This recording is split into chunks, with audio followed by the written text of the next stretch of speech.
treat you equally. And that's what I think makes the Ravens special.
Social-emotional development is about the same thing that academic development is about. But have you been taught practices that develop kids' social-emotional learning? So my point is that you're doing some of this, but you as a future teacher needs to teach for social-emotional learning with intention. So we're going to get into it in kind of a light way. I want to see which group can build the tallest Jenga. When your group gets to this table, you will construct a spaghetti tower. After you finish the activity, I will cue you, you'll deconstruct it, you'll figure out what learning experiences you've had, and then you'll post a behavioral objective. So when you're constructing, are you is this a lower level cognitive activity or a higher level? So after you've developed your knowledge through experiential learning activities and we're able to deconstruct a few in a fun play way, we'll apply that same thing to the lesson that you already taught. I learned how to create objectives and how to incorporate them into lessons for the social-emotional learning theory. I think that I'll be able to use this in my current and future teaching experiences by having instructional lessons that will benefit them. Because when we talk about how kids behave and how it's a problem for us in the future, I do think in part it's because we haven't been addressing it as clearly as we can in the educative environment.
The project title is In Freedom's Name, and it commemorates the contributions of Maryland's black men and women to the expansion of freedom in the world. It was conceptualized by the Maryland Military Historical Society. It was researched and put together as an exhibit by students in the public history program, and it was funded by the Baltimore National Heritage Area. One of the important things about a project like this is that it's bringing stories that weren't necessarily told to the forefront.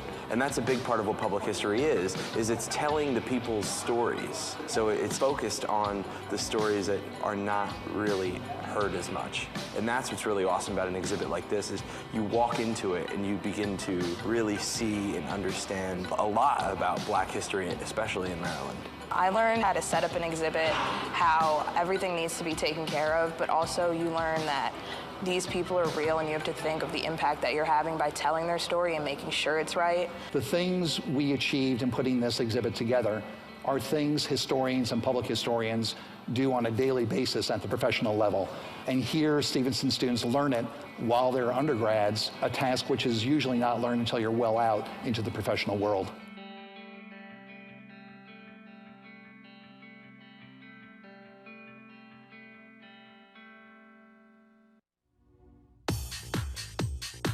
I'm Dr. Jeremy Burkett here in the chemistry department at Stevenson University. Today we're going to take a look at a cool example of one of the ways we can use a specific chemical reaction to help us in the world of something like crime scene investigation. So here we have luminol, and here we have hydrogen peroxide, and when the two are mixed, the bonds broken in luminol create a reaction that releases light. Some chemical reactions might release heat or absorb heat during the course of it, but very rare ones can release pure light. This tube lets us see the reaction best as it continually runs down the tube rather than just pouring it in one beaker and just seeing it disappear. Now we're ready to begin the demonstration. Goggles, lights, and now we'll pour.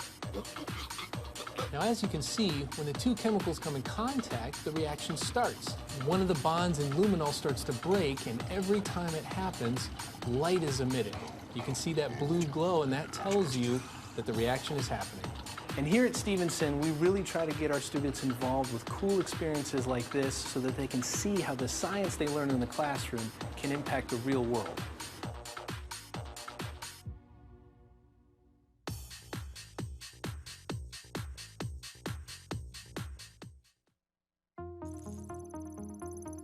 The fact that you could be a freshman in the legal studies major and right out the gates you could join something as amazing as mock trial is just an incredible experience. In today's case, we have the defendant Dylan Hendricks, who's being charged with the attempted murder of Carrie Bellion, the victim, and I represent Dylan Hendricks on the defense. We're going against a team that's aggressive and pretty savvy in the courtroom, but we're going to use the skills that we learned to overcome that. It's absolutely necessary to remain objective and not immediately fixate on someone you believe to be guilty.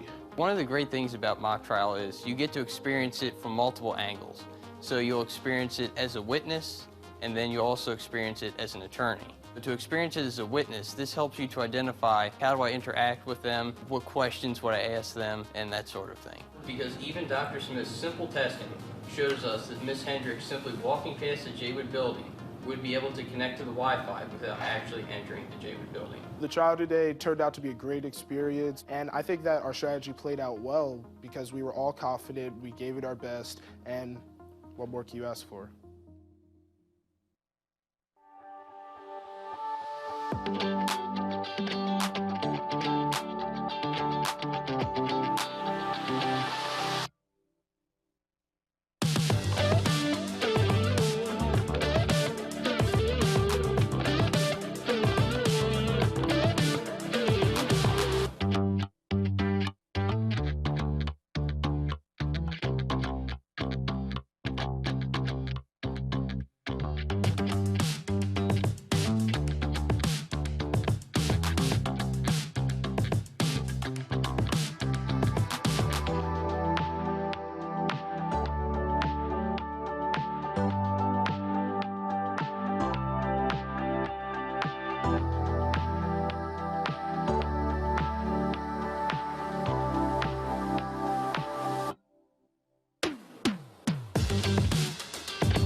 So today, the students are going to be in a simulation where the mannequin actually go into cardiac arrest and see how the students respond, see if they pick up on the monitor, and see how they respond to a code blue situation where they're trying to resuscitate the patient in a group team effort. How are you feeling right now? Do you feel any different? I'm okay. Yeah? Do you mind if we start by taking some vital signs and assessing you? Okay, Patricia, this is some amiodarone. It's a pill that's going to help control your heart rate and maybe put you back into what is a normal rhythm. When she crashed, it's a little nerve-wracking. Her respiratory status is declining, so as of right now, we're going to hook this ambu bag up and try to maybe give her some oxygen through there. She still has a rhythm, but it's kind of like a big pause in between. We're like, okay, this isn't good. So we're like, how do we get this back? Where do we start? Who does what? She's not breathing adequately. Do you want to flop the bed? We're going to give her respirations. Trisha. Rapid response. Gas 161. She does have a pulse. But she still has a slight pulse. It's just very, very slow. I want 2 people on the chest, 2 people behind Julie on the chest. Lift that chin up. There you go. Just keep compressions. How are you feeling, Miss Patricia? 122/90. Hi, welcome back. How are you feeling? For a little bit. The biggest thing students take from this is in a code situation, it's all about teamwork. I definitely learned a lot of collaboration, and ultimately the goal was to learn how to save a life.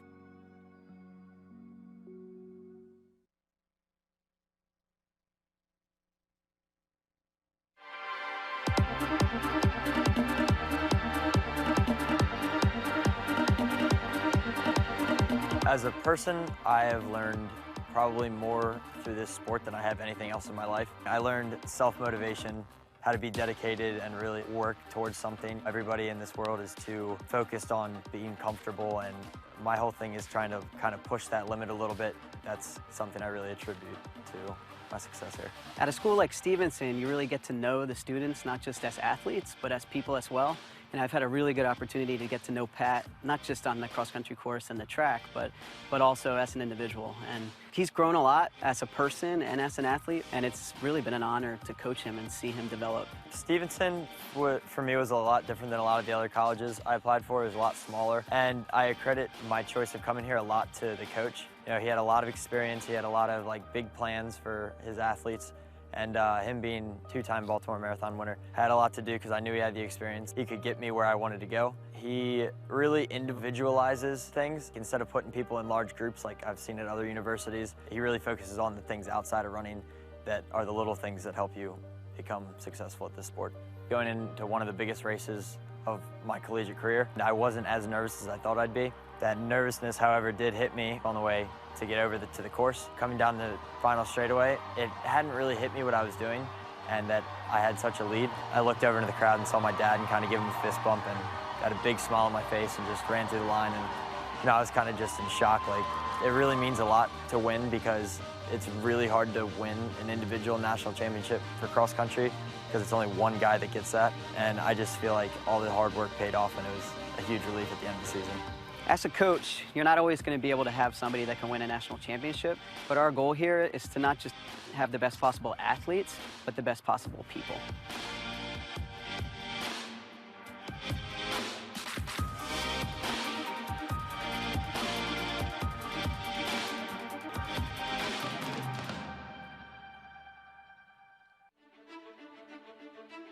Music for me really developed into a full-out passion during high school. I was involved in band, orchestra, and choir, and I had leadership roles in all of them. But the reason I decided to be so involved in the music program here was just because it was programmable into my schedule, and it's just something I'm so passionate about. As a communication major, it's important to me to have as many different outlets to communicate and to express myself. As long as you're willing to learn for any of the ensembles we have, then we have a really good staff that's able to help you learn and progress with your instrument. Most of my positive memories actually come from being involved in the music program. If I had to think back to some of the things freshman year that helped me make it through freshman year, first of all, it has to do with me being in band, making friends with my section, and just getting more involved in the program. Since I am in band, orchestra, and choir, I have so many different ways to express myself. I have so many different challenges to take on and try to learn from. Music is a huge part of my life, and I'm so glad that Stevenson has the opportunities for me to express myself.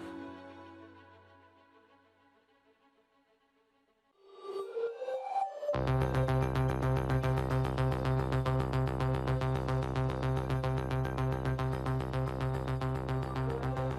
Esports is playing competitive games at the highest level possible against, in our case, other schools. So basically it all started with me and a few friends. We got together and started playing League of Legends together.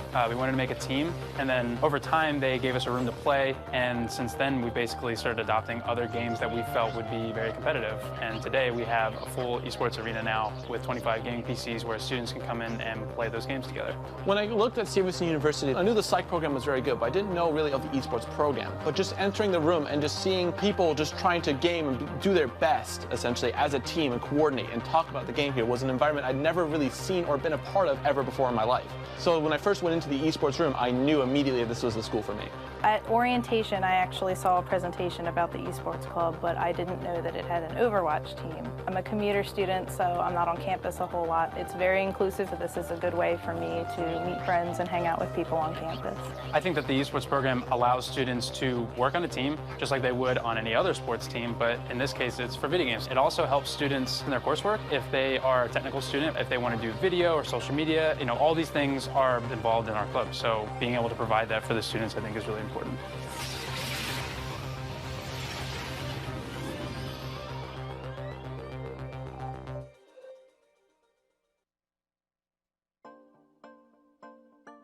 The college flock that we started here at Stevenson is the first of its kind and is our first effort to really engage with college students where they are on campus. Today we're very excited to have Jacoby Jones on campus and come speak to the Stevenson community. He was on that 2013 Super Bowl team and he took back that 108-yard kick return. Mentally, I wasn't gonna be told no more. Like, you weren't gonna tell me I can't be great. You're not gonna stop me from my goals or what I wanted to achieve in life. The overall goal of the club is to expose the Stevenson students to how the professional sports industry is run, and what not a better way to do that than have the Baltimore Ravens, who are right down the street, give us that knowledgeable insight. We chose Stevenson to be the first ever Ravens college flock because of the great relationship we've had with Stevenson over the past 25 years almost. This was the Colts practice facility back when they were here back in the 80s. This was the Ravens' first practice facility when we got here in the 90s. And we've had a great relationship of having open practices here for fans to come to. We've had many staff members come over and do different talks with different classes here. And we've had great interns come from Stevenson to work with us throughout the organization. One of the opportunities that we have coming up is a panel discussion with the Ravens people in the organization. And what we want to do is we want to bring business communication, HR, legal, kind of just to get that feel of the sport management industry and get that real world experience that other people across different campuses in Maryland cannot say that they can get. First thing Isaac Newsom told me was, just be yourself. Like, they let you be who you are. It's a family. Like, everybody love each other, like, it's crazy. The thing about the Ravens is that people that leave the organization, they always have something good to say about it. If you have enough respect, and they have enough respect to treat you equally. And that's what I think makes the Ravens special.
Social emotional development is about the same thing that academic development is about. But have you been taught practices that develop kids' social emotional learning? So my point is that you're doing some of this, but you as a future teacher needs to teach for social emotional learning with intention. So we're going to get into it in kind of a light way. I want to see which group can build the tallest Jenga. When your group gets to this table, you will construct a spaghetti tower. After you finish the activity, I will cue you. You'll deconstruct it. You'll figure out what learning experiences you've had. And then you'll post a behavioral objective. So when you're constructing, are you using, is this a lower level cognitive activity or a higher level?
Good evening, everyone.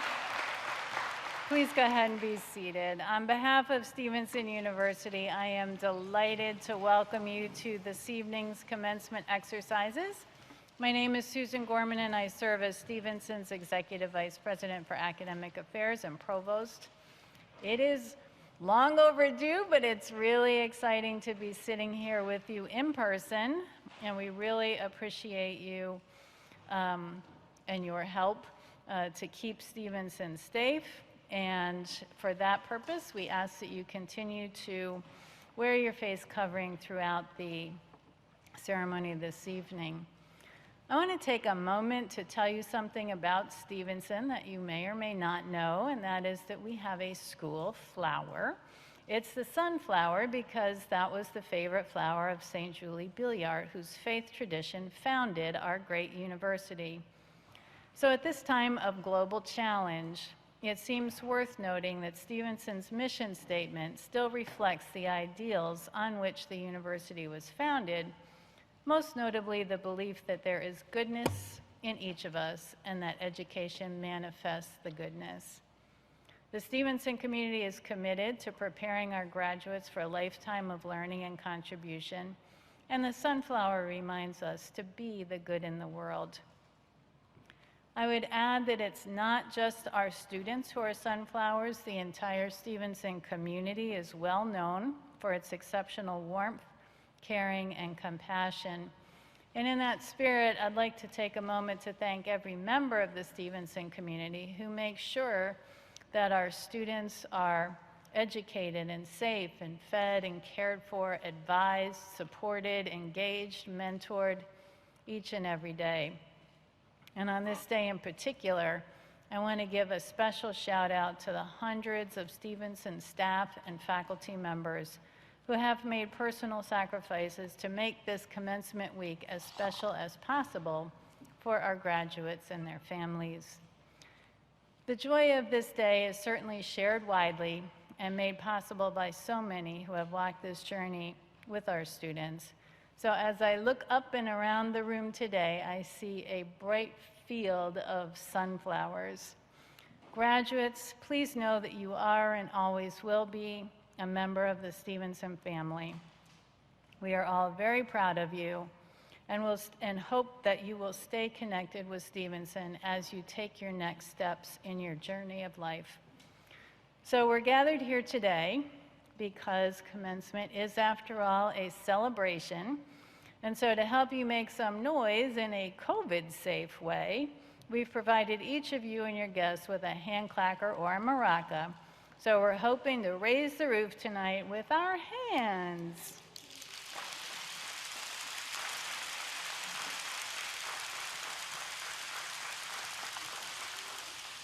Oh, very well done.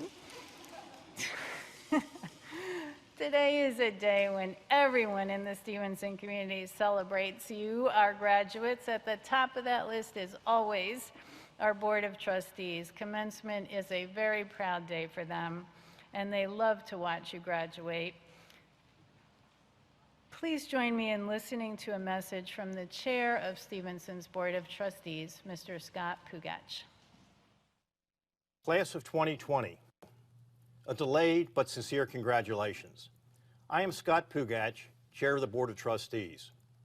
A college experience is a memorable time in life. Your final semester with us unquestionably took an unforeseen course. Life on campus changed abruptly, and we all felt hijacked by COVID. Last year, you entered quite a different world from the one you expected.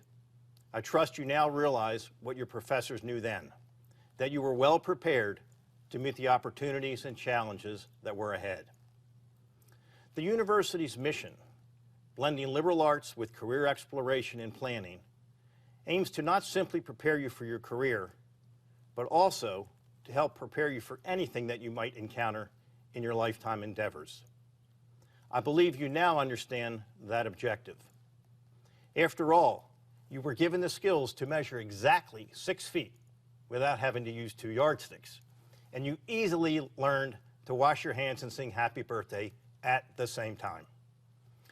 You worked hard to earn your degree, and we are pleased that we can recognize your achievement today, albeit without the pomp and circumstance that we all enjoy. For learning, for living the Stevenson way, continue to make us proud of all you do. And by the way, that bad Wi-Fi connection that kept you from logging on to your Blue Jeans class, we really knew you overslept. On behalf of the Board of Trustees, our warmest congratulations. Enjoy your special day, stay safe, and please don't be strangers to Stevenson.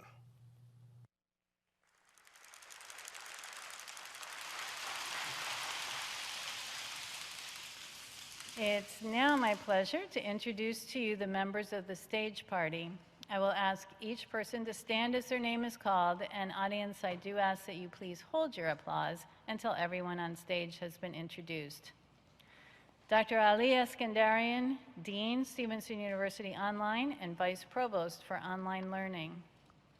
Steve Engorn, Chair, Information Systems, Graduate Program Director, Program Coordinator, and Assistant Professor. Dr. Tracy Mason, Graduate Program Director, MFS, CSI, and Professor of Chemistry. Dr. Lisa Moyer, Graduate Program Director and Assistant Professor of Education. Dr. Laura Petrie, Chair, Graduate Program Director and Assistant Professor of Nursing. That's everyone.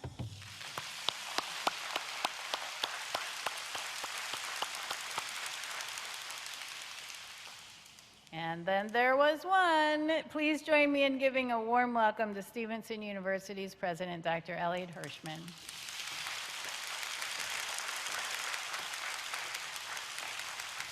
Welcome. It is my great pleasure to join our entire community in welcoming our 2020 graduates to campus. We're excited to have this opportunity to recognize all of your accomplishments. I want to take a moment to acknowledge the support of family members and friends who have helped make today possible. Congratulations.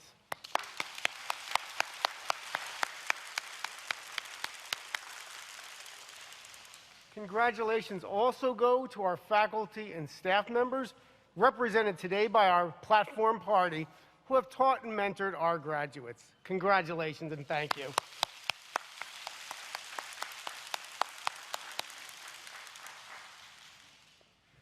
To our graduates, you've overcome great challenges to be here today. Facing the extraordinary circumstances of the COVID-19 pandemic, you have shown resilience.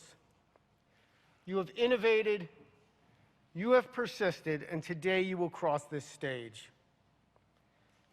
I wish for each of you today what I wish for my own adult children and grandchild.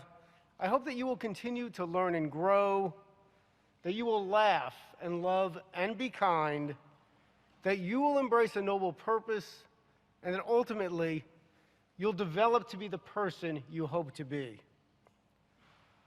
In some ways, this may be the most important lesson of the pandemic, that no matter how great our challenges, we can be noble.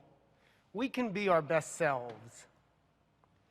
I also hope that today will be just one of many times that you return to Stevenson, either virtually or in person, and as your life and career develop, we hope you'll return often to your university, to your roots. We will most assuredly welcome you back. As you join us on campus today, we show you our deepest respect. We're honored to have shared a part of your life and grateful for the part that you've played in the life of this great university. And so I close by saying something that I have been waiting a year to say to each of you. Congratulations, graduates.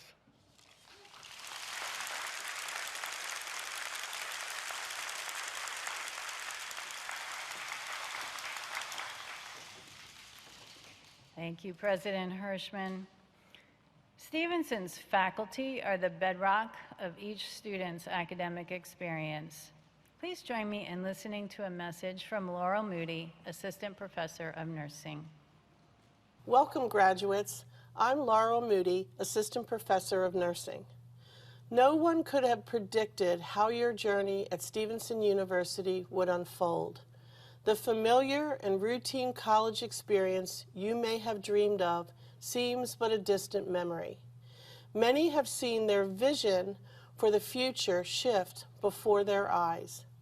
You faced unimaginable barriers with yet an unrelenting drive to succeed. You deserve to celebrate now. The pandemic did not destroy your spirits and talents. It forced each of you to be resilient. Many used the pandemic as a motivator to find their purpose. Despite the challenges, you drew upon your internal resources and engaged with faculty, staff, peers in learning and work experiences that provided you with the conditions to strengthen your resilience. You have learned to work differently, study differently, socialize differently, and still reached your goals.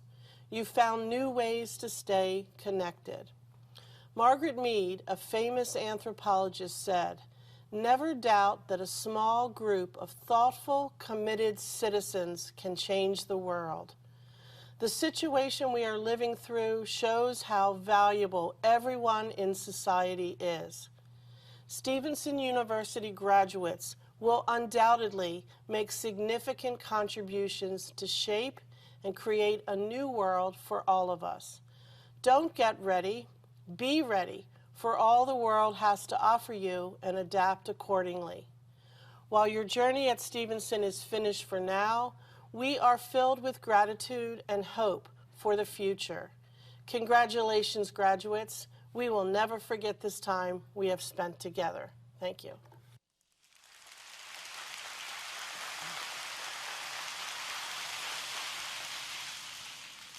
It is now my privilege to introduce this evening's commencement speaker, Susan Marie Belmar.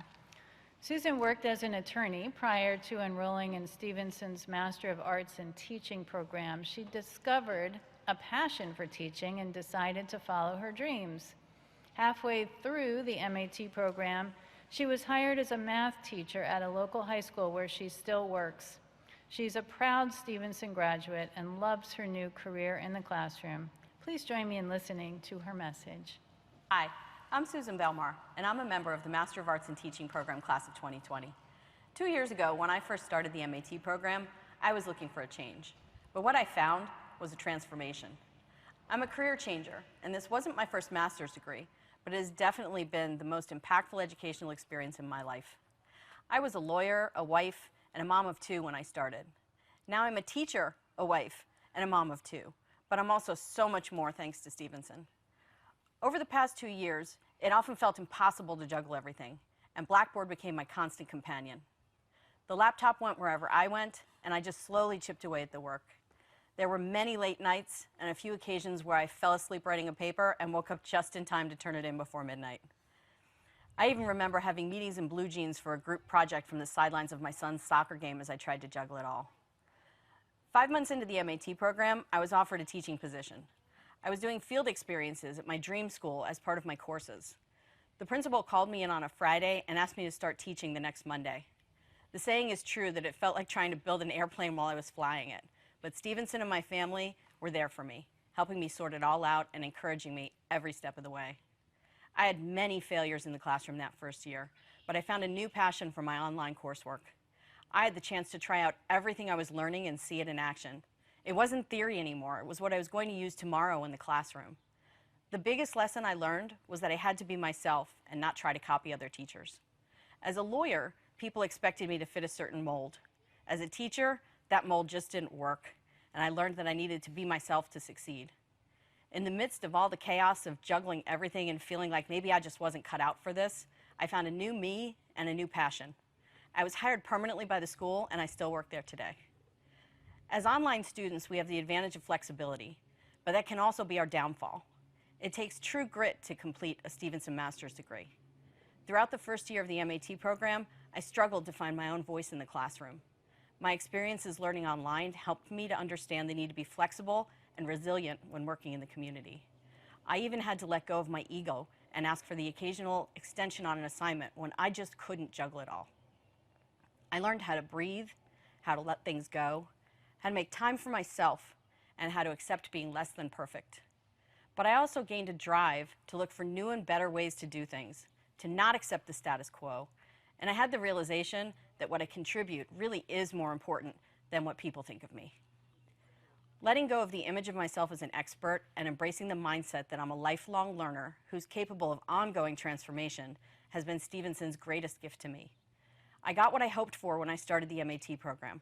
I'm a new and different person, ready to continue what I started here and hopefully share my story with students. Be proud, stay strong, keep learning, and never be afraid to change direction. But be yourself. That's when the magic happens.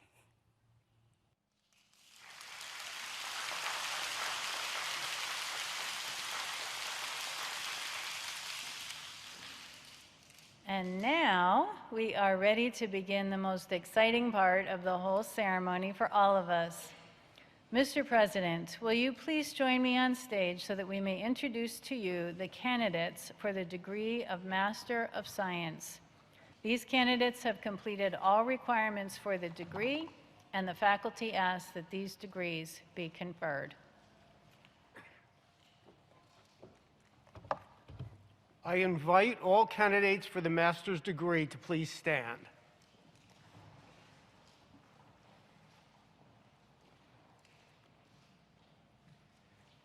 By virtue of the authority vested in me by the Board of Trustees, and upon the recommendation of our distinguished faculty, I confer upon you the master's degree with all the rights, privileges, and responsibilities pertaining thereto. Congratulations, graduates.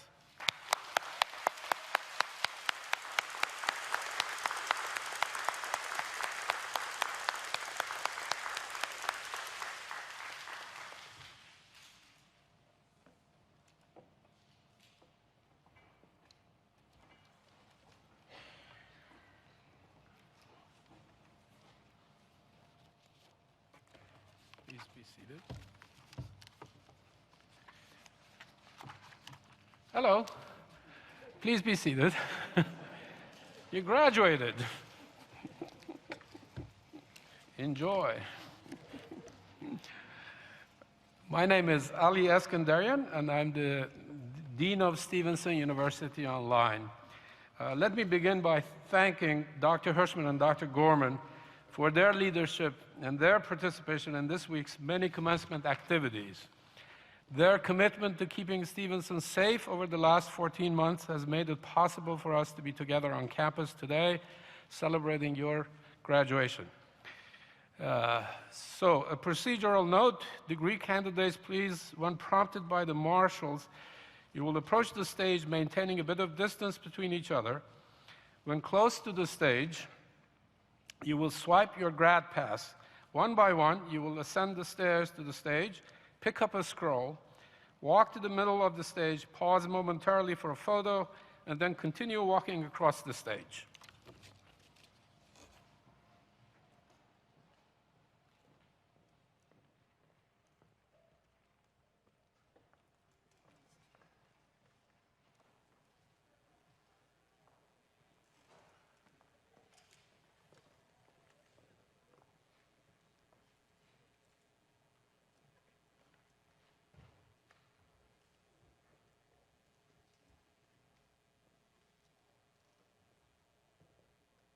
Melissa Neely Abel.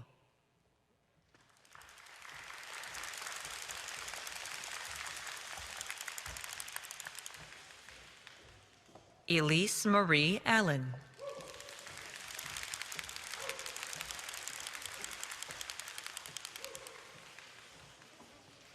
Melissa Ray Brenner.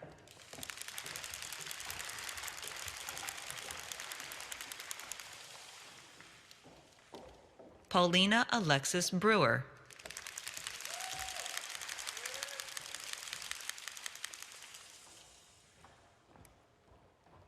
Amanda Belinda Buttram.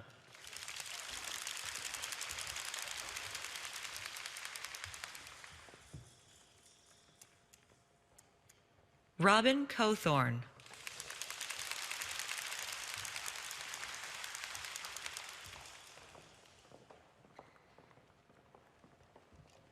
Marcy Dubroff.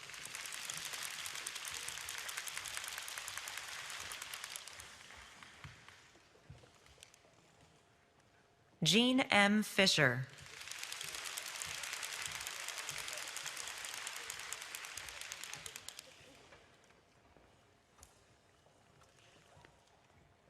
Lisa Colleen Gannon.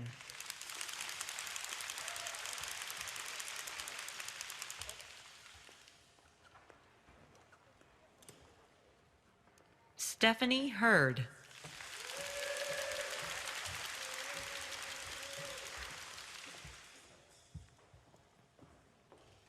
Gregory Thomas Hernberg.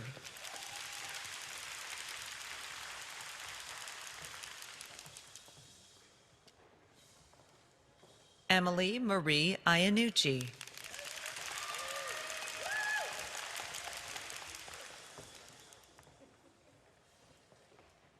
Linda Jackson Keys.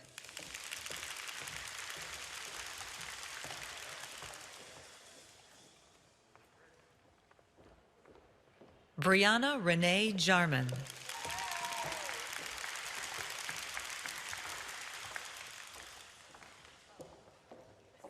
Shakina Jones.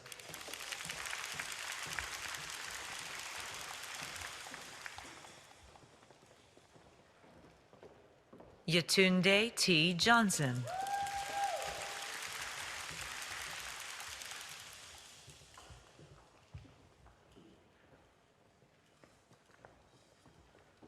Cynthia Ann Krebs.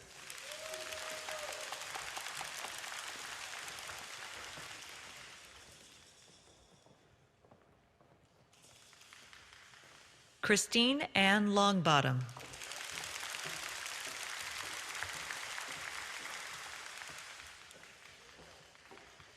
Kaya Lucas.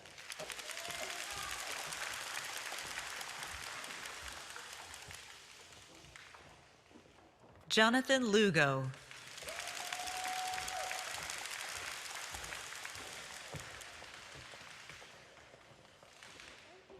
Crystal Nicole McCollum.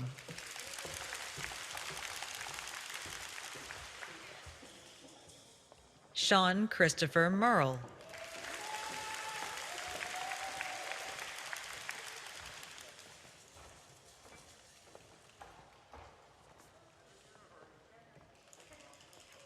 Allison Catherine Rash.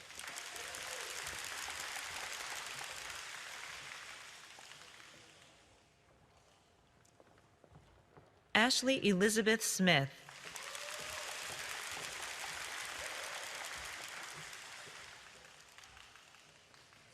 Amber Lee Spriggs.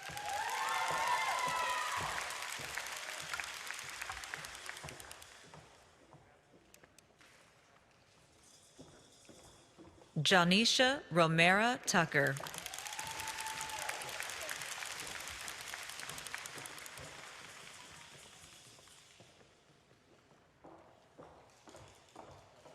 Natalie Joan Wasico.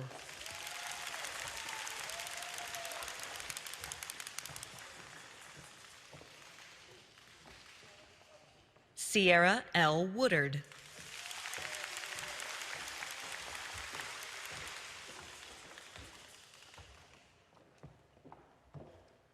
Jolisa I.T. Robey.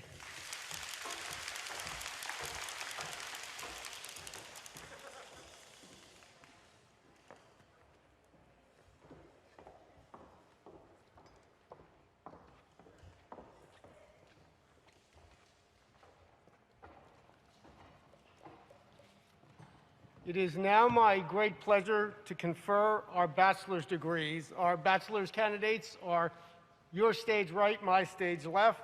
By virtue of the authority vested in me by the Board of Trustees and upon the recommendation of our distinguished faculty, I confer upon you the bachelor's degree with all of the rights, privileges, and responsibilities pertaining thereto.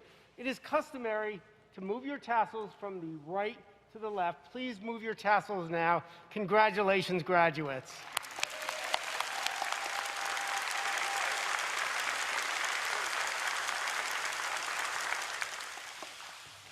and now they'll process.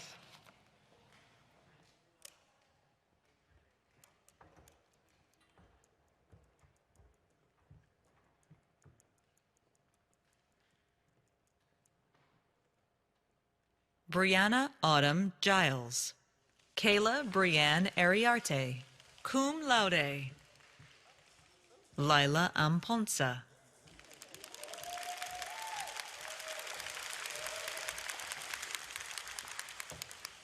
Brianna Autumn Giles.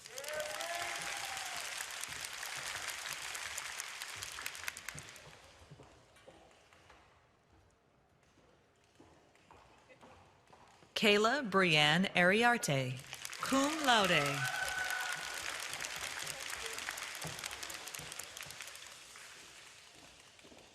Jennifer Alexis Jefferson.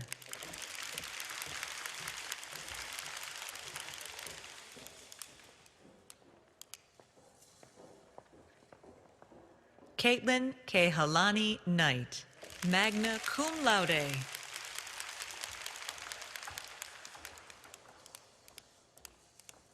Danielle Nicole Miller, cum laude.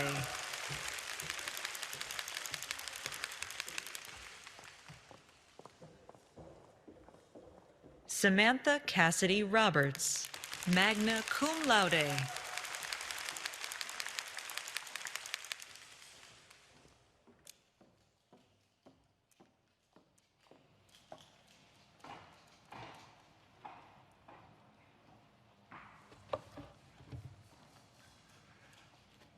Once again, on behalf of all of my distinguished colleagues who are present here, the program directors, professors, some who are on the stage, some who are sitting and cheering you from the sides here, as well as all the wonderful staff, especially our registrar who made this ceremony possible, I would like to congratulate you again. And now please stand as we listen to Katerina Manabat, class of 2023, sing the alma mater.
The Stevenson University's 67th commencement exercises are now concluded.